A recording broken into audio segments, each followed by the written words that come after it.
विशेष पत्रकार परिषदेमध्ये माझ्याबरोबर उपस्थित असलेले माझे सहकारी मुंबई काँग्रेसचे कार्याध्यक्ष आदरणीय चरण साबराजी,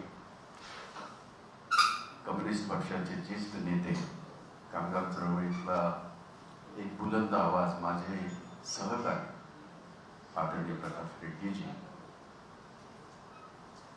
मुंबई काँग्रेसच्या आमचा स्पोक्स पर्सनचा जो विभाग आहे त्याचे प्रमुख आणि एक ज्येष्ठ पत्रकार सन्माननीय युवराज मोहितेजी, मुंबई काँग्रेसचे सहखजिनदार अतुल बर्वेजी, या ठिकाणी उपस्थित आमचे मित्र निलेश तिवारीजी आणि सन्माननीय आमच्या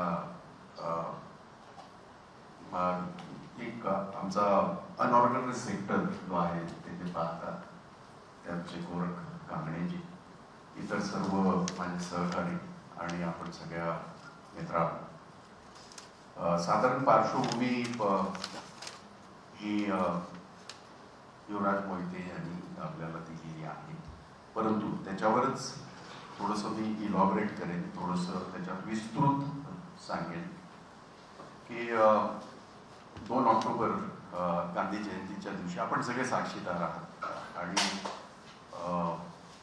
तो एक लोकशाहीचा एल्गार होता. देशामध्ये गेली 9 वर्ष जे हुकुमशाही चाललेली आहे, अघोषित जे इमर्जन्सी आर्मिट ज्याला म्हणतो की एक प्रकारचं वातावरण जे देशाचं गढूळ झालेलं आहे लोकशाहीचं, त्याच्या विरोधामध्ये आम्ही सगळे एकत्र बसलो, कारण प्रत्येक जण त्याच्या विरोधात लढतो आहे. डाव्यांच्या बाबतीमध्ये बोलायचं झालं तर 5 तारखेला दिल्लीमध्ये प्रचंड मोठ्या प्रमाणामध्ये देशभरातला एक मोठा आवाज त्यांनी तिथे दिल्लीमध्ये त्यांनी दाखवला. इतर पक्षांमध्ये सुद्धा आपण सगळे पाहतात, वेगळे वेगळे आपल्या आपल्या पद्धतीने ते करत आहेत. काँग्रेस पक्ष करतच आहे. आम्ही सगळ्यांनी मिळून एक गोष्ट ठरवली की हा जो वेगळा वेगळा आवाज येतोय तो एकत्रित मिळून एक मोठा आवाज आपण या लोकशाहीच्या बाजूचे आहोत, ही लोकशाही टिकली पाहिजे. हा देश ज्या पद्धतीने आज कंगाल होत चाललेला आहे, लोकशाही कुठंतरी ठराविक लोकांच्या हातामध्ये एवढ्या मोठ्या देशाच्या आर्थिक नाड्या दिल्या जातात आहेत, त्याच्या विरोधातला हा आमचा वेगळा वेगळा जो आवाज होता तो एकत्रितरित्या आम्ही सगळ्यांनी ठरवला आणि त्याचं फलित 2 ऑक्टोबरला तुम्ही पाहिलं.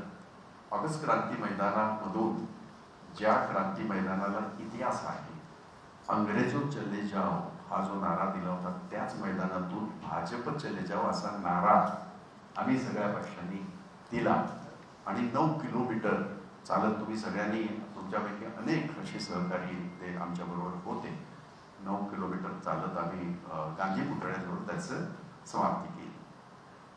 त्याच पार्श्वभूमीवर मध्यंतरीच्या काळामध्ये ज्या काही घटना घडल्या देशभरामध्ये, जगभरामध्ये त्याचे पडसाद उमटले. राहुल गांधींवर चालवलेला खटला, 1 हफ्ता अगोदर त्या न्यायाधीशाची नियुक्ती काय होते, ज्या पूर्णेश मोदीने हा खटला चालू नाही म्हणून स्वतः स्टे घेतला होता, तो कोर्टात परत जातो काय आणि तो खटला चालू करावा असं सांगतो. तो खटला इतक्या शीघ्र गतीने, विद्युत गतीने चालवला जातो आणि त्याच्यामध्ये सजा सुनावली जाते. न्यायालयाच्या प्रक्रियेबद्दल आम्हाला कोणाला बोलण्याची आवश्यकता नाही, आमचा पूर्ण विश्वास आहे न्याय व्यवस्थेवर, परंतु पद्धतीवर नाही. कारण हा काय देशातला पहिला मानहानीचा खटला नव्हता. हजारो असे खटले या देशामध्ये झाले, परंतु अशा पद्धतीची सजा असलेला हा एकमेव खटला आहे. म्हणून आमचं त्या प्रक्रियेवर, आमचं आज मी भाष्य करत आहे त्या प्रक्रियेवर, न्यायालयाचा जो काय त्यांनी दिलेला निर्णय आम्ही मान्य केला आणि परवा राहुलजींनी त्याच्यामध्ये जामीन सुद्धा घेतला. आणि पुढची प्रक्रिया आम्ही करतच आहोत. प्रश्न असा राहतो की आपल्या सगळ्यांना हे माहीत आहे, तुम्ही सगळे याच्यातले मीडियामधले सगळे पत्रकार, तुम्ही सगळं खूप मेहनत करता. मी पण साधारण मीडियाचा तो 14 वर्ष मी एक वृत्तपत्र चालवलं. आता अनेक असे माझे मीडियाकर्मी आहेत जे मोठ्या मोठ्या चॅनलमध्ये काम करतात आहेत. मला आनंद होतो त्या गोष्टीचा. तर मी एक माझ्या अभ्यासासाठी अख्ख्या देशातल्या सगळ्या मानहानी खटल्याची माहिती घेतली. एकाही मानहानी खटल्यामध्ये अशा पद्धतीचा निर्णय आलेला नाही. आणि ते मानहानीचे खटले हे वेगळ्या केसेसमध्ये, काही मर्डर केसमध्ये होत्या, काही न्यायालयाचा अवमान होता, काही इतर सगळे गंभीर गुन्हे त्याच्यामध्ये होते. अशा प्रकारच्या खटल्यामध्ये ज्या पद्धतीने प्रोसेस अवलंबली गेली आणि काहीतरी ज्याला आम्ही म्हणतो नेहमी की ठरवून काहीतरी केल्यासारखं याच्यामध्ये दिसत आहे. Orchestrate, we call it as a orchestrate maybe a moment which we have seen, the whole country has seen. But as I said, we are ready to face the those maybe consequences, and that's the reason Rahul Gandhi has already adopted a bail from Gujarat court, from the higher court. So we will face it. The fact remains की काय चाललंय हे सगळं असं. आणि राहुल गांधींचा तिथे खटल्यामध्ये निर्णय येतो आणि तात्काळ त्यांची लगेच त्यांची खासदारकी सुद्धा रद्द करण्यात येते. आणि सगळ्यात आश्चर्याची गोष्ट म्हणजे आतापर्यंतचा मला अनुभव जो आहे, मी पण 40 वर्ष राजकारणात आहे, एखादा आमदार हरला असेल, एखादा आमदाराचं जर काही किंवा खासदार हरला असेल तरी सुद्धा त्यांचं घर सोडण्यासाठी एक 5-6 महिन्याचा एक अवधी दिला जातो. हा काही नियम नाही किंवा हा काही कायदा नाही, परंतु काही परंपरा आहे. राहुल गांधींना 30 दिवसाची नोटीस देऊन त्यांना घर सुद्धा खाली करण्याचं जे काय सांगितलं त्याचंही मोठं आश्चर्य वाटतंय. आता तेच असा निर्माण झालाय. सुरतच्या न्यायालयाने, वरच्या न्यायालयाने राहुल गांधींना जामीन देताना ते सेंटेन्स जे आहे, ती जी सजा आहे ती स्टे केली. आता आमचा प्रश्न असा राहणार, ती स्टे झाली, मग आता राहुल गांधींचं निष्कासन रिवोक करा, साधी गोष्ट आहे. आम्ही न्यायालयाचं पाळलं, आता तुम्ही सुद्धा पाळा. ते कधी करणार?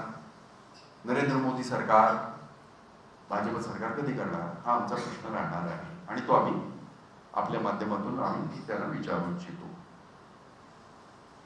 एवढंच नव्हे तर मग त्यांच्या बाकीच्याही सगळ्या त्यांचे प्रिव्हिलेजेस जी असतील ती सुद्धा गाठ झाली पाहिजे, कारण तो आमचा घटनात्मक अधिकार आहे.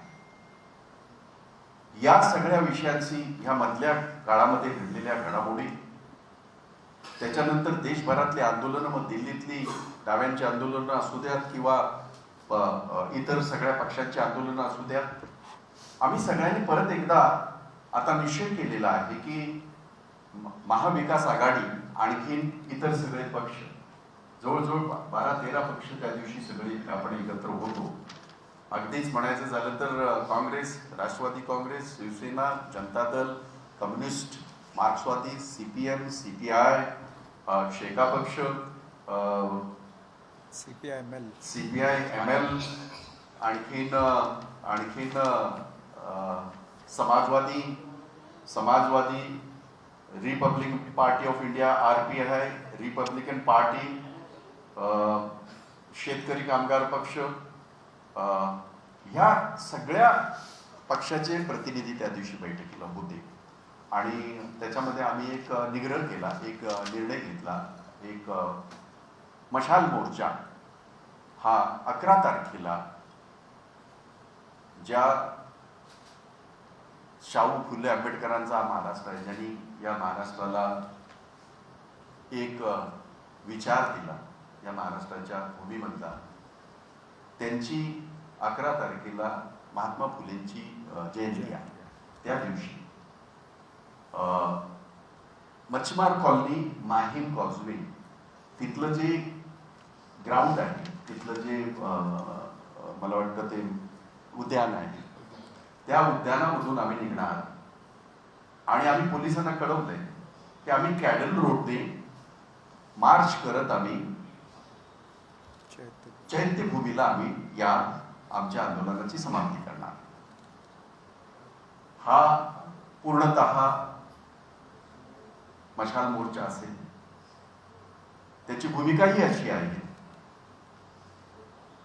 ही स्वातंत्र्यापूर्वीची मशाल आज परत एकदा आम्हाला हातात घ्यावी लागली, कारण देशामध्ये लोकशाही अस्तित्वात आहे की नाही, अघोषित जी हुकुमशाही, अघोषित जी इमर्जन्सी आम्ही पाहतोय, त्याच्या विरोधातला हा आवाज आहे. आणि त्या मशालीद्वारे आम्ही मुंबईची जनता, महाराष्ट्राची जनता आणि देशाच्या जनतेला आमचा हा राग त्यातून तो आम्ही व्यक्त करणार आहोत.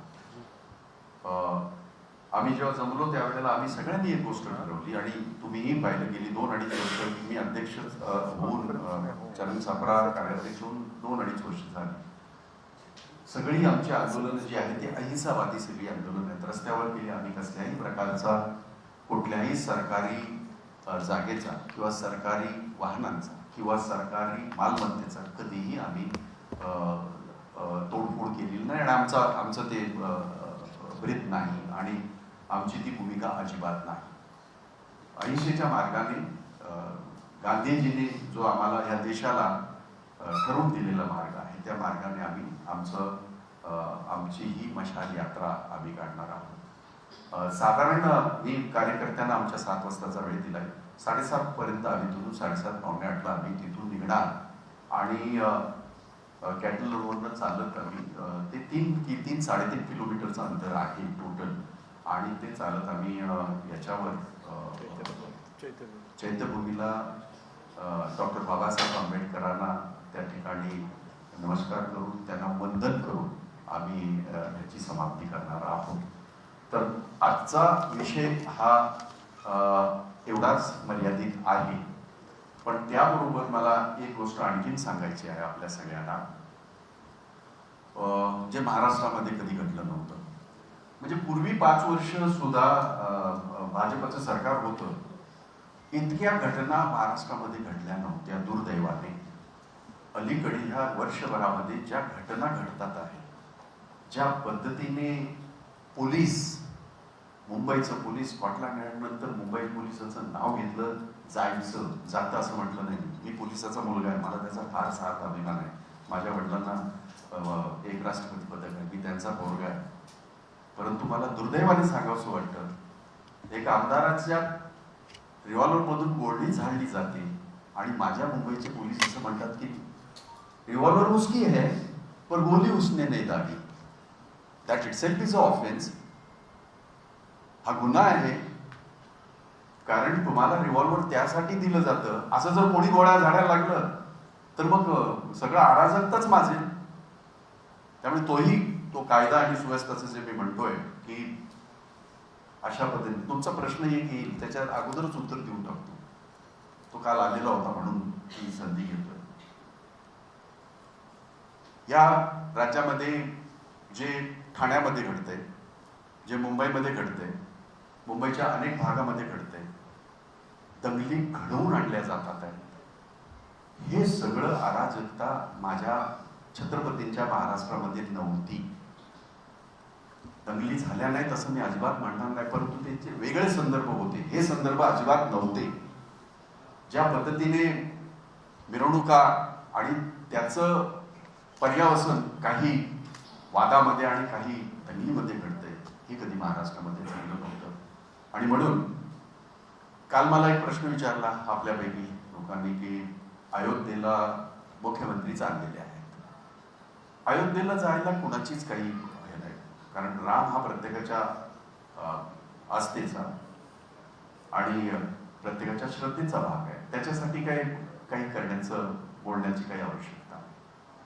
परंतु माझ्या मनामध्ये अशी शंका येते, ती अशी, राम आमचे सुद्धा आहे, आमच्या मनामध्ये आहे, आमच्या देवालयामध्ये आहे, पण ते आमच्या पुरतं आम्ही ठेवलंय. आम्ही त्याचा मार्केटिंग वगैरे काही केलं, ज्याने त्यांनी करा. परंतु महाराष्ट्रामध्ये जे रावण बोकाळले त्यांचं काय करायचं?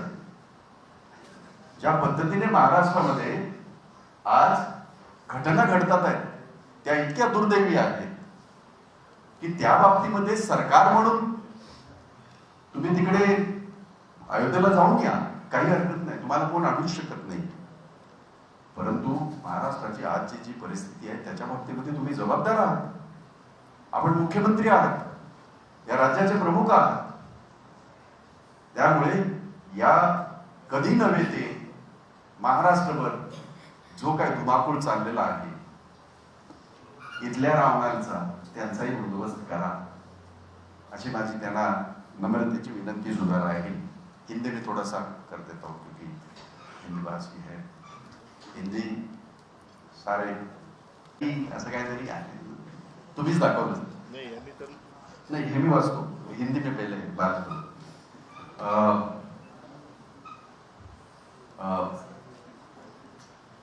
भाजपा सरकार के विरोध में सारी पार्टियां, महाविकास आघाड़ी जिसमें कांग्रेस, राष्ट्रवादी, शिवसेना और समाजवादी, ये सारे जो हैं, उसके साथ साथ हमने 2 अक्टूबर को जो एक आंदोलन किया था अगस्त क्रांति मैदान से, आप सारे थे और आपने देखा 9 किलोमीटर का हमने पैदल एक मार्च, लॉन्ग मार्च हमने किया था. और महात्मा जी का जो पुतला है हमारे मंत्रालय के बाजू में, उसमें हमने समापन किया था. इसमें तकरीबन 22 से 25 हजार लोग शरीक हुए थे. ये पुलिस का आंकड़ा है, ये मेरा नहीं, ये पुलिस का आंकड़ा है. और शांति से जिस तरह उसी मैदान से अंग्रेजों चले जाओ ये 9 अगस्त को नारा दिया गया था, उसी तरह हम सारे लोगों ने भाजपा चले जाओ का नारा देके हम लोगों ने वो लॉन्ग मार्च निकाला था और उसका समापन महात्मा गांधी के पुतले के यहाँ किया था. उसके बाद बहुत सारी घटनाएं इस देश में घटी हैं और वो बहुत ही असंवैधानिक पद्धति से हमारे सामने आई है, लोगों के सामने. किसी भी कोर्ट के फैसले के ऊपर मैं टीका टिप्पणी नहीं करूंगा क्योंकि हमने मांग लिया. राहुल गांधी का जिस तरह से जो वो केस चलाई गई, मैं चलाई गई कह रहा हूं कि सूरत के जिस कोर्ट ने ये निर्णय दिया, वहां के जो जज साहब थे उनकी नियुक्ति 1 हफ्ते पहले हुई थी और जिन्होंने राहुल गांधी जी के 13 अप्रैल के वक्तव्य से आहत होके पूर्णेश मोदी जी ने जो दावा दाखिल किया था वो स्वयं उन्होंने स्टे किया था हाईकोर्ट में जाके. और जब राहुल गांधी जी ने देश के सदन में देश का जो पवित्र मंदिर है लोकसभा में, खास करके अदानी के सारे काले कर्म लोगों के सामने उजागर किया आंकड़ों के साथ, तब यह खटला चलता है, मानहानि का खटला चलता है और उसके ऊपर राहुल गांधी को सजा होती है 2 साल की. उसका भी हमने कोई ये नहीं किया है कि ठीक है कोर्ट ने किया है, उसके खिलाफ हमने परसों राहुल गांधी खुद ऊपरी अदालत में हम लोग गए उसी सूरत में और वो सजा जो थी वो स्टे की गई और उनको जमानत दी गई. तो हम किसी कोर्ट के फैसले के खिलाफ बात नहीं करें, हम वो प्रोसेस के खिलाफ बात करें. मैं ये कह रहा हूं कि ये सारी घटनाएं देखते हुए ये नजर आता है कि ये सारा ऑर्केस्ट्रेटेड है, it is design, it is plan. दुर्भाग्य इस देश का ये है कि जो पूर्णेश मोदी ये घटना ओबीसी का करके चलाने की कोशिश कर रहा है, वो खुद ओबीसी नहीं है, देश का भगोड़ा। दूसरा एक मोदी, तीसरा भी है ललित मोदी, जो देश को 3,500 करोड़ की चपत लगा के भाग गया है और ऐश कर रहा है, ये भी ओबीसी नहीं है। दूसरा और एक मोदी है नीरव मोदी, जो 7,500 करोड़ का चपत लगा के भाग गया है, ऐश कर रहा है बंगलोर में जाके। वहां बाकी तो बहुत सारे, चौकसी है और मालिया है, ये सब है। इनके खिलाफ भी हमने उस वक्त भी बात की थी कि इनके ये जो है पासपोर्ट जब्त किए जाए, किसी के भी नहीं किए गए, किसी के भी नहीं किए गए। इसलिए हमने अदानी की पहले इसमें मांग की थी, उनका पासपोर्ट जब्त किया जाए। तो ये ऑर्केस्ट्रेट इसलिए लगता है, ये प्लान इसलिए लगता है कि ये सारा एक उनका प्रयास था भाजपा सरकार का, केंद्र सरकार का और भाजपा के सारे नेताओं का, कि इसको थोड़ा ओबीसी की हवा दे तो ये सारा मामला है जो ठंडा हो जाए। नहीं होगा। इस देश के लोग जान चुके हैं, ये देश के लोग लूट चुके हैं, बर्बाद हो चुके हैं, ये देश बर्बादी के कगार पे है। अभी देश का कोई भी नागरिक इस तरह से झूठे जुमलों में नहीं फंसेगा। इसके पहले बहुत फंसाया आपने, 9 साल से आप फंसा रहे, लगातार फंसा रहे। और मैंने पहले प्रधानमंत्री देखे इस तरह के आजादी के बाद, जो खुद के लिए 850 करोड़ रुपए का हवाई जहाज खरीदते हैं, लेकिन जहां तूफान आए, जहां देश का किसान उनके घर के बाजू में दिल्ली में 370 दिन बैठा था, 700 लोगों ने शहादत दी, उनका नाम तक, जिक्र तक हमारे देश के प्रधानमंत्री जी ने नहीं किया। ये कभी भी नहीं हुआ इस देश में। तो ये इनके खिलाफ देश की जनता अब इकट्ठा हो चुकी है, और ये सारे जो 11-12 हमारे जो पार्टी है, वो सारे मिलके हम लोग उनके खिलाफ 11 तारीख महात्मा ज्योतिबा फुले जी की जयंती है, आप जानते भी है, और फुले शाहू अंबेडकर का महाराष्ट्र करके हम फकर के साथ कहते हैं। दुर्भाग्य से यहाँ रावण ज्यादा अभी फुदक रहे हैं, पर महाराष्ट्र की धरती ये बर्दाश्त नहीं करेगी, ये मैं यकीन के साथ कहता हूँ। ये उसका नतीजा है। आज हर जगह आंदोलन शुरू है, हर पार्टी का, जो लोकतंत्र को जानती है, बचाना चाहती है, लोकतंत्र इस देश में और हमारा संविधान जीवित रहे, ये सोच के जो सारे लोग आंदोलन कर रहे हैं। बट हम सारे मिलकर एक बड़ा आंदोलन, जैसे हमने 2 अक्टूबर को किया, 11 तारीख को हम कर रहे हैं। और उसकी शुरुआत हम लोग माहिम कॉजवे में जो फिशरमैन कॉलोनी है, वहाँ उद्यान है, गार्डन में, वहां से हम लोग करेंगे। और कैटल रोड से चलते चलते 3.5 किलोमीटर का वो रास्ता है, और चैत्य भूमि पे हम उसका समापन करेंगे। और ये इसके साथ मशाल के साथ हम लोग ये मशाल यात्रा शाम को 7 बजे का मेरे कार्यकर्ता को टाइम दिया, लेकिन मैं आपको बताना चाहता हूँ 7:30 पौने 8 बजे, 7:30 बजे हम वहाँ से निकलेंगे। तो ये आज का विषय था, उसके लिए मैंने आप सबको यहाँ बुलाया था। क्वेश्चन्स 1 मिनट जरा, हमारे रेड्डी साहब भी आपसे गुफ्तगू करना चाहते, बात करना चाहते, तुमच्या जवळ बोलू इच्छिता. पत्रकार बंधू आणि भगिनी, मी भाई जगताप यांनी सविस्तर या ठिकाणी जो महात्मा फुले यांच्या जयंतीनिमित्त मुंबई शहरात स्मशान मोर्चा निघतोय, त्याची भूमिका काय आहे हे आपल्याला थोडे सविस्तर सांगितलेलं आहे. मी फक्त दोन तीन मुद्दे आपल्या समोर मांडतो आहे.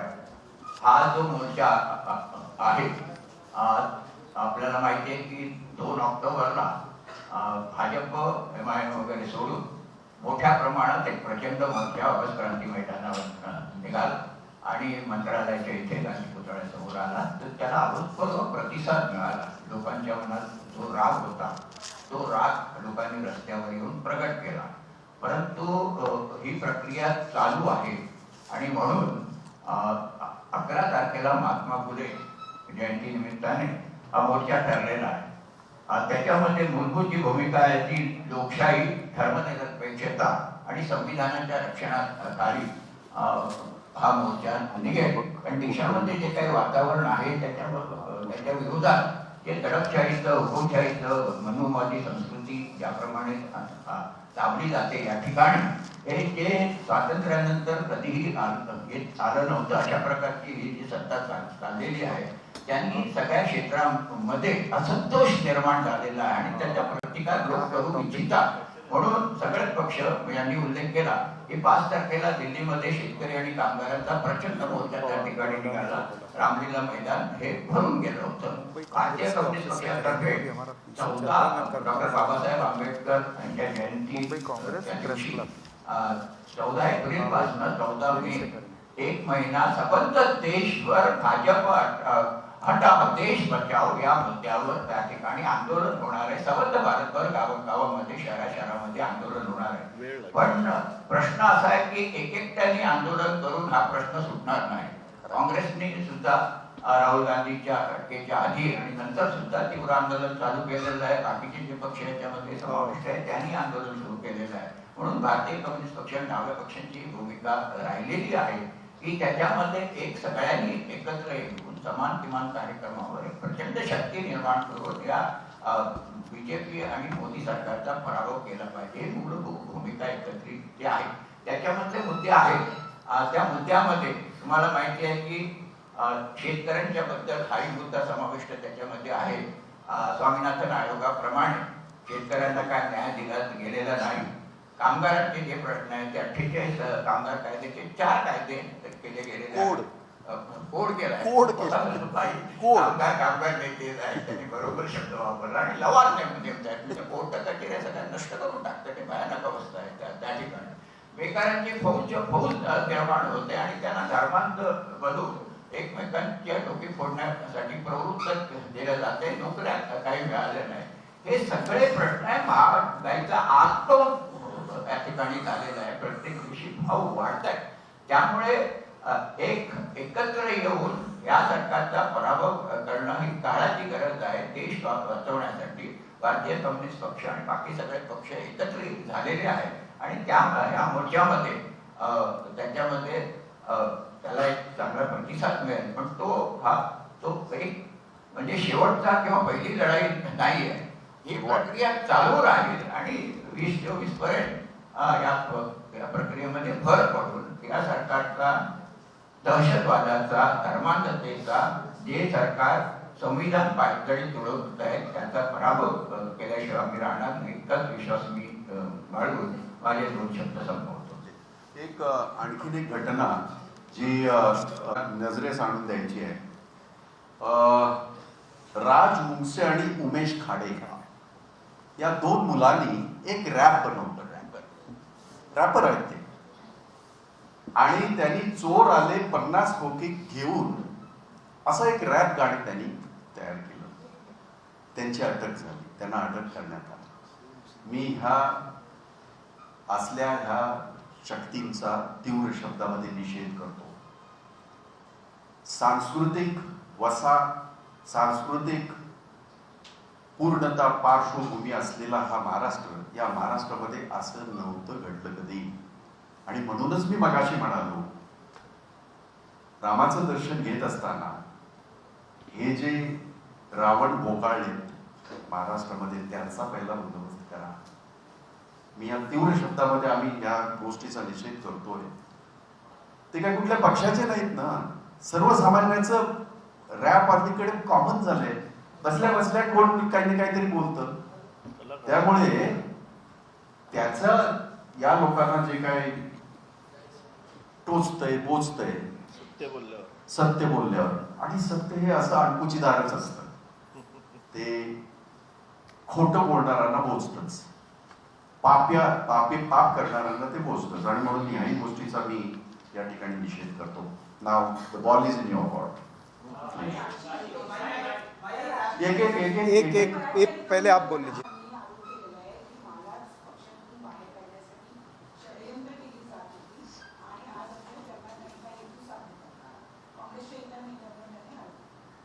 त्यांनाच विचारा, मला माहित नाही. काय तुम्ही रॅपरचा मुद्दा उपस्थित केलाय? त्यांनी रॅप जरी केला असेल पण पोलिसांकडून का अटक केली जाते? तुम्ही आता सांगितलं की माझाही प्रश्न तोच आहे आणि तुम्ही जितकं इनोसंटली विचारताय म्हणजे अजाणतेपणे आपण, हा साधा प्रश्न आहे हो.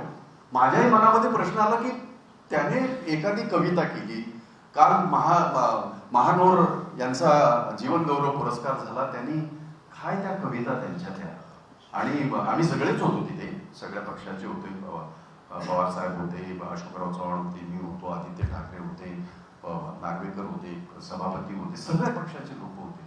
म्हणजे ही कला, हे साहित्य, एक वेगळी दिशा देणारं साहित्य, त्याचा तुम्हाला का त्रास होतोय? सत्तेच्या गैरवापर, सत्तेचा माज एवढा डोक्यात आहे की आम्ही काही करून हा आवाज दाबू शकतो, असा जो काय ह्यांना फाजील आत्मविश्वास तयार झाला, त्याच्याच विरोधामध्ये ही लढाई आमची आहे. तुम्ही जे म्हणताय तसाच माझा अगदी इनोसंट प्रश्न तसाच राहील. भाई, महाराष्ट्र प्रदेश काँग्रेस कमिटीने तुमच्याप्रमाणेच मशाल यात्रेची घोषणा केली आहे. ते तुमच्यासोबत सामील होणार आहेत की त्यांचं?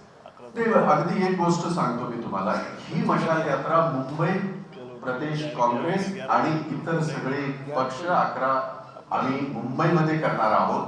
पण आपल्या माहिती करता सांगतो, मशाल यात्रा मुंबईच्या 227 वॉर्डमध्ये दररोज कुठे ना कुठे होतच आहे.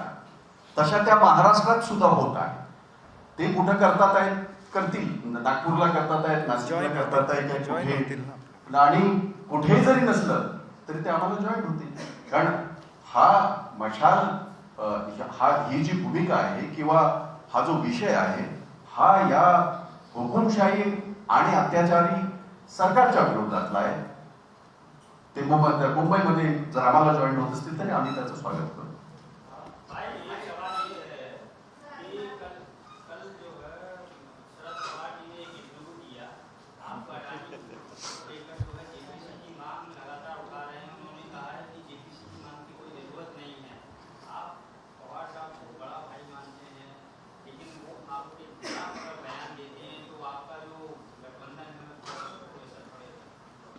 एक बात मैं बता दूं, जिस लोकतंत्र के और जिस संविधान की हम बात कर रहे हैं, उन्हें आजादी दी है हर एक को अपनी अपनी बात रखने का. तो अगर वो अपनी बात रखते हैं तो उन्हें वो आजादी है. पर जहां तक हमारी लड़ाई है अदानी के खिलाफ, मोदी सरकार के खिलाफ, महाराष्ट्र के सरकार के खिलाफ, जो अन्याय अत्याचार हो रहे उसके खिलाफ, ये लड़ाई जारी रहेगी और हम उसका डट के मुकाबला करेंगे.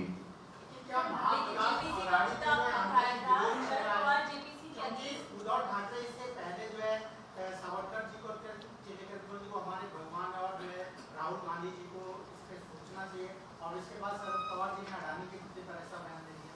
तो क्या महाविकास अघाड़ी में आंतरिक विरोध चल रहा है? ये विरोध नहीं है, ये अपनी अपनी सोच है. ये पहले भी थी. सरकार बनने के पहले कभी भी शिवसेना और कांग्रेस कभी एक साथ आई हुई ये सोचा था आपने कभी? तो वो उनकी सोच है, हमारी सोच अलग है. और एक कॉमन मिनिमम प्रोग्राम लेके हमारी सरकार 2.5 साल चली, ये आप भी जानते हैं. तो महाविकास आघाड़ी जो बनी है ये कॉमन मिनिमम प्रोग्राम लेके बनी है. हमारे मुद्दे हैं, उनके मुद्दे सर, लेकिन एक मुद्दे पे दो स्टैंड. मैं तो यही तो हमारी खासियत है, हमारे लोकतंत्र की और हमारे संविधान की यही तो खासियत है. ये जरूरी नहीं कि मैं गाना गाया तो आप भी गाना गाओ. आप तो रैप कर सकते हैं. मैंने अगर पोवाडा मी जर म्हणालो तो आप तो रैप कर सकते हैं. ये बात और मत करिएगा, आपको अरेस्ट हो जाएगी.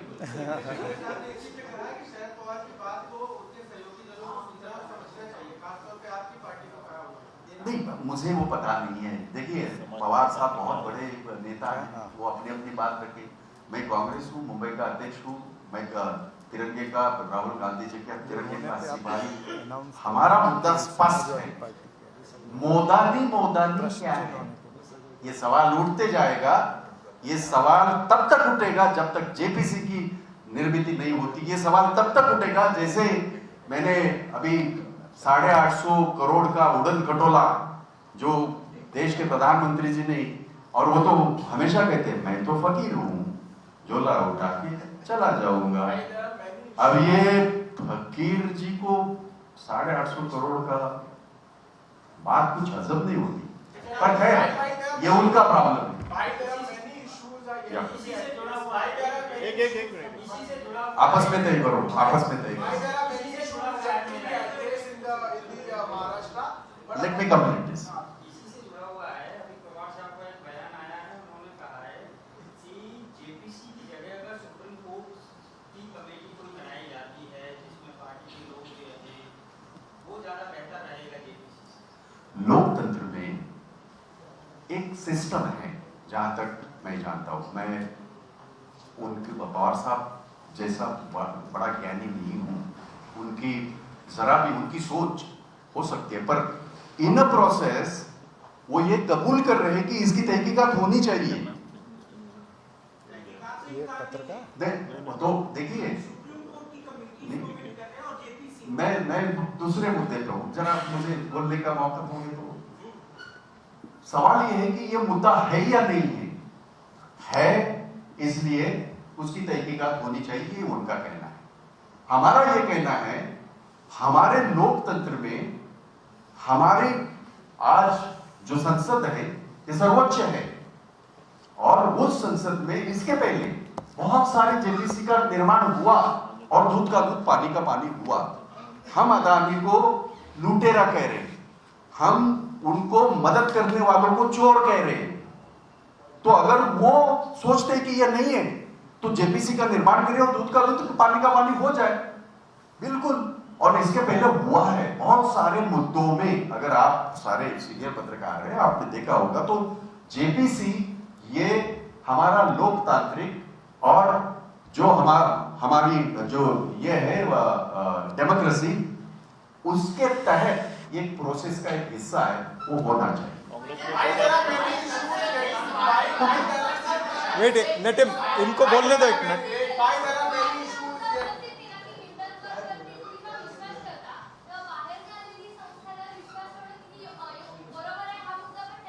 काय काय पुढे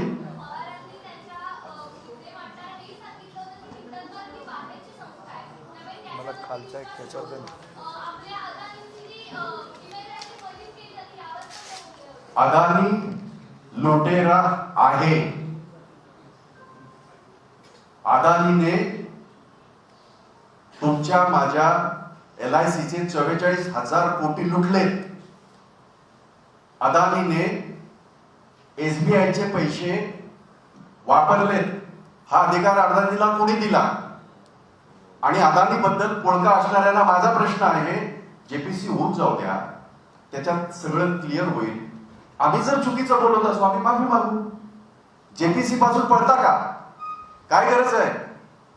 आणि म्हणून अदानी आणि मध्यंतरी दुर्दैव आहे या देशाचं, 140 कोटीचा देश आहे, एक वाक्य वापरलं गेलं आणि ते भाजपच्या नेत्यांकडनं वापरलं गेलं, जे चोराचा आणि लुटेऱ्याचा साथ देतात आहे, की अदानी के ऊपर हमला मतलब देश पे हमला। कौन है अदानी? देश है? जरा भी नहीं है। एक चोर, एक लुटेरा जिसने इस देश के 140 करोड़ जनता का पैसा लूटा है, वो देश थोड़ी है, जरा भी देश नहीं। देश आप, मैं और 140 करोड़ जनता, ये देश है, अदानी देश नहीं है। और इसलिए मैंने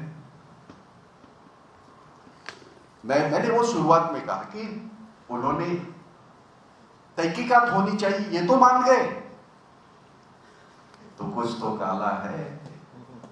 हम तो कह रहे पूरी दाल काली है, तो उसके लिए जेपीसी मांग रहे हैं।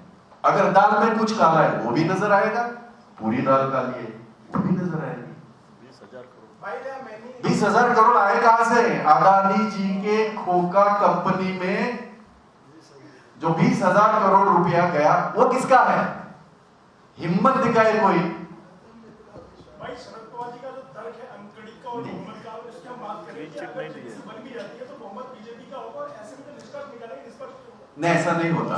तो सुप्रीम कोर्ट की कंपनी पे विश्वास रखने में क्या? जी नहीं, ऐसा नहीं होता। मैं बता दूं, अभी तक जितनी भी जेपीसी बनी तब कांग्रेस का एब्सोल्यूट मेजॉरिटी थी। आप तो पत्रकार है यार, कम ऑन। और ये एक आयुध जो है, लोकतांत्रिक आयुध है। हम नए चीजों की बात कर सकते हैं, नई चीजें हम एडॉप्ट कर सकते हैं, कोई मसला नहीं है। पर जो आयुध है, जो इसके पहले भी इस्तेमाल हुआ और उसमें ऐसा नहीं हुआ कि क्लीन चिट मिली, ऐसा नहीं हुआ, उसकी पूरी डिटेल तहकीकात हुई। तो तहकीकात से क्यों डरते हैं? और आपको, आपके बात को मैं लेके चलता हूं, उनकी मेजॉरिटी है ना, डरते क्यों है? पवार साहब ने जो कहा उस तक से आप सहमत हैं? देखिए, वो देखिए, उन्होंने क्लीन चिट नहीं दी, बस हमारे लिए वो काफी है। ये कॉमन मिनिमम प्रोग्राम। सर मदद बयान शरद पवार ने बहुत महत्वपूर्ण बात कही कि एक जमाने में जब हम आरोप लगाते थे तो टाटा बिरला पे आरोप लगाते थे, आज अडानी अंबानी पर लग रहा है। अल्टीमेटली इससे नुकसान देश की अर्थव्यवस्था का होता है, जिन्होंने उनमें पैसे लगाए उनका नुकसान होता है। तो किसी विदेशी कंपनी के आरोप लगाने के बाद हमको इस तरीके से आक्रमण नहीं करना चाहिए उद्योगपतियों पे। अच्छा काम भी करना चाहिए। आप उन्हीं से पूछिए, क्योंकि मैं इतना ज्ञानी नहीं हूँ, मेरा इतना ज्ञान नहीं है। पर मेरा ज्ञान इतना जरूर है कि इसके पहले देश के इतिहास में LIC के पैसे नहीं वापरे गए। इसके पहले देश के इतिहास में SBI के पैसे नहीं निकाले गए। इसके पहले अपने साथ अदानी को लेके ऑस्ट्रेलिया में उसी जगह से SBI के चेयरमैन से बात करके पैसे कोयले के कान खरीदी करने के लिए, ऐसा इस देश में इसके पहले नहीं हुआ। हम उसकी तहकीकात चाहते हैं। अडानी के साथ कोई बातचीत जो भी होती है। आप जरा अदानी ज्यादा ही कर रहे हैं। मैं इस चीज को मैं खत्म करना चाहता हूं। हमारी मांग है जेपीसी हो, दूध का दूध पानी का पानी हो, ऐसे ही मैं ये बुलाऊंगा। और अगर उसमें वो साफ सुथरे अगर निकलते, हम माफी मांगेंगे।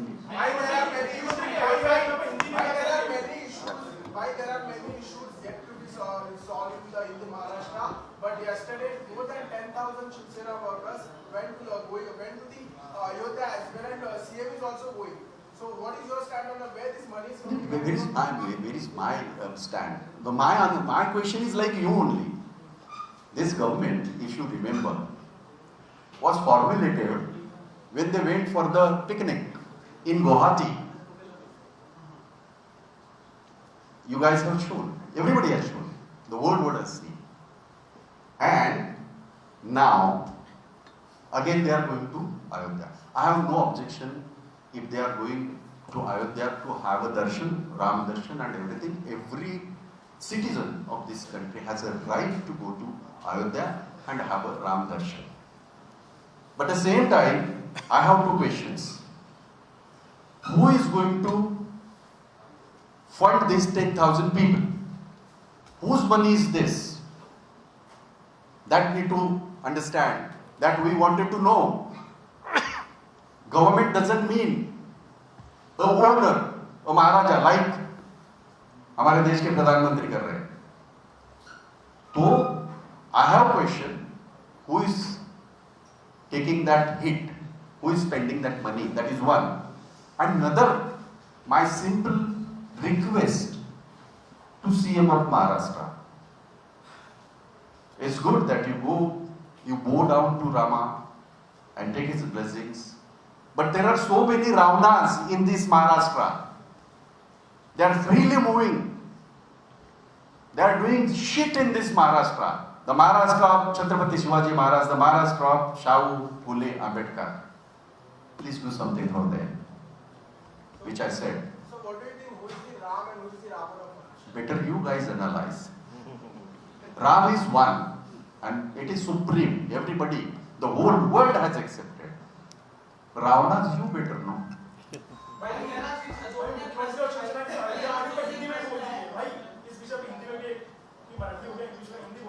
मैंने हिंदी में भी बोला। अयोध्या वाले में ऐसा है कि इस खास करके इस सरकार का गठन 50 हो के सब कुछ हो गए, ये रैप नहीं है। कंसिडर कर सकते हैं. If they feel like this is a rap, they can consider this as a rap. I don't mind. FIR हो जाएगा. कोई बात नहीं.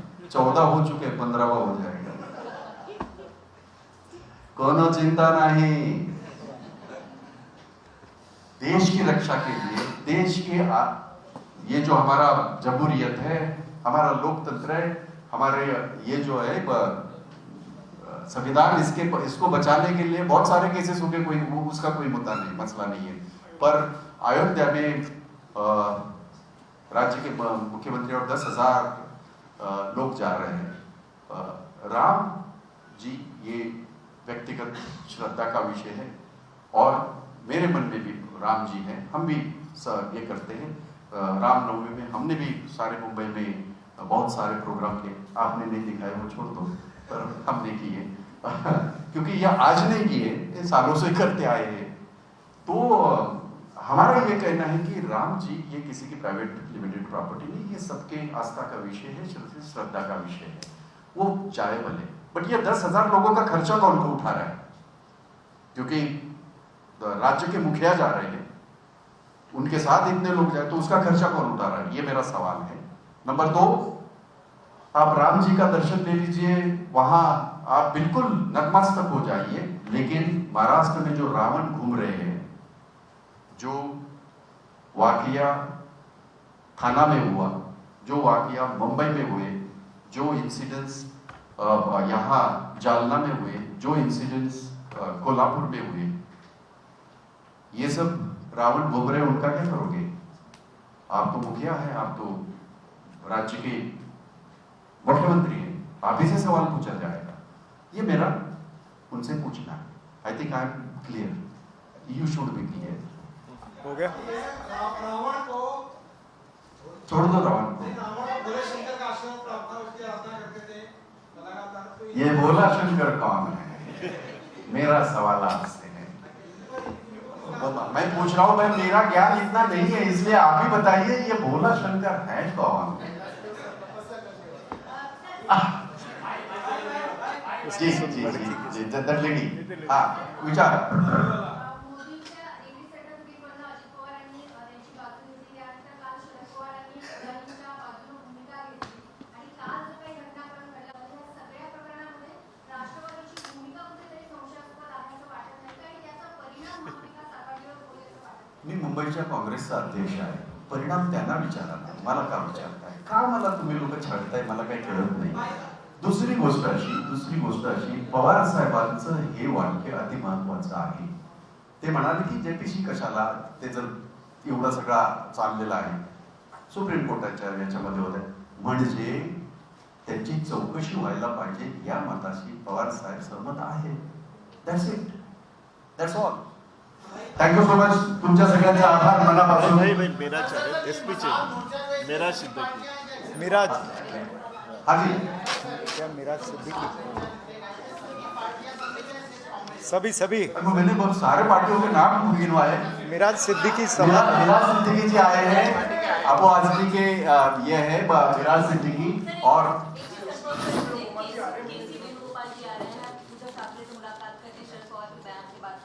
नहीं वो मुझे नहीं पता.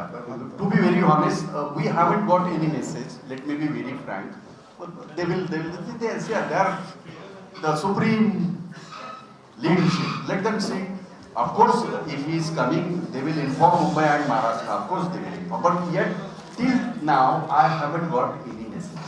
That is all. भाई मेरा से उल्लेख करा केला. मेरा आप अभी जरा बताइए.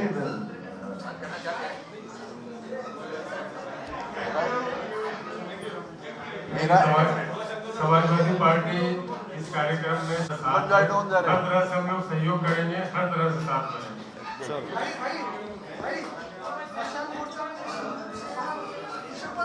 अरे काय असं आहे की आता तुम्ही कुठल्या दृष्टीने बघाल ते अवलंबून आहे. विसरलात का?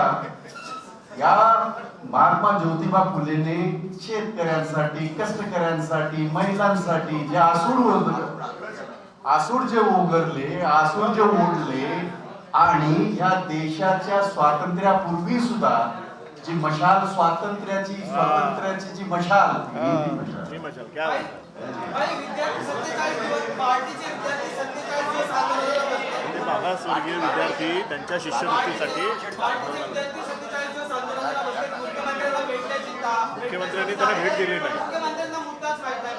नाही, मला दुर्दैवाने सांगायचं वाटेल की मी सभागृहामध्ये ह्या गोष्टी बोललोय.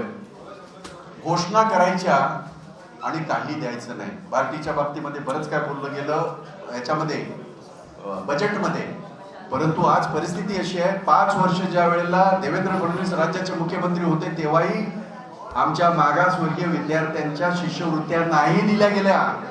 आजही वर्ष झालं या सरकारला आजही दिलेलं. मी निषेध केलेला आहे, सभागृहात सुद्धा केलाय, आताही करतो. चला.